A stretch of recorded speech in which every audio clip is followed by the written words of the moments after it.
మీరు చూస్తున్నది Z4 news. ఒక చిత్రం అనేక విషయాలను తెలుపుతుంది. ఇది అనేక భావోద్వేగాలు, భావనలను కలిగిస్తుంది. దీనిది విశ్వభాష. మనసుకు ఆహ్లాదాన్ని కలిగించే ప్రతి దృశ్యాన్ని ఫోటో రూపంలో బంధించి విలువైన జ్ఞాపకంగా మనతో ఉంచుకోవచ్చు. వీటిని చూసినప్పుడల్లా పాత గుర్తులను నెమరు వేసుకునే అవకాశం ఉంటుంది. మనకు కావలసిన వ్యక్తులు, ప్రకృతి అందాలు, పక్షులు, జంతువులు, కాలానికి అనుగుణంగా వచ్చే మార్పులు, ఇలా ప్రతిదీ మనం చిత్తరువుగా భద్రపరుచుకోవచ్చు. ప్రస్తుత డిజిటల్ యుగంలో స్మార్ట్ ఫోన్ల వాడకం పెరిగాక ప్రతి సందర్భాన్ని తీపి గుర్తుగా మలుచుకునేందుకు ఫోటోలను తీసుకుంటున్నారు. చారిత్రక సంఘటనలను దృశ్యరూపం కల్పించి వాటిని భవిష్యత్ తరాలకు అందించడంలో ఫోటోగ్రఫీ ముఖ్య పాత్ర పోషిస్తుంది. మానవ జీవనంలో ఫోటోగ్రఫీ ప్రాముఖ్యాన్ని తెలియజేసే ఉద్దేశంతో ఏటా ఆగస్టు 19న ప్రపంచ ఫోటోగ్రఫీ దినోత్సవంగా నిర్వహిస్తారు. దీన్నే వరల్డ్ ఫోటో డేగా పిలుస్తారు.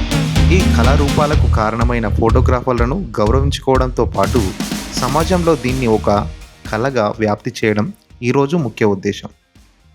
ఫోటోగ్రఫీ చరిత్ర 1937లో ఫ్రాన్స్లో ప్రారంభమైంది.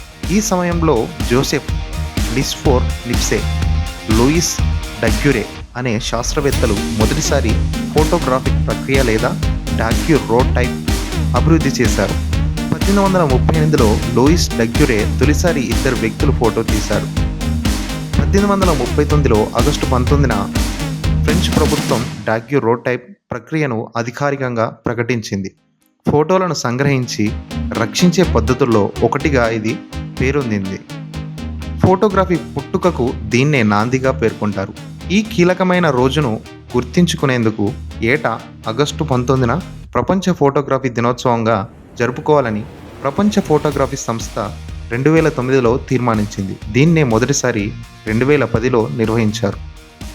2025 నినాదం మై ఫేవరెట్ ఫోటో. ఒకప్పుడు కాలక్షేపానికి ఫోటోలు తీసేవారు.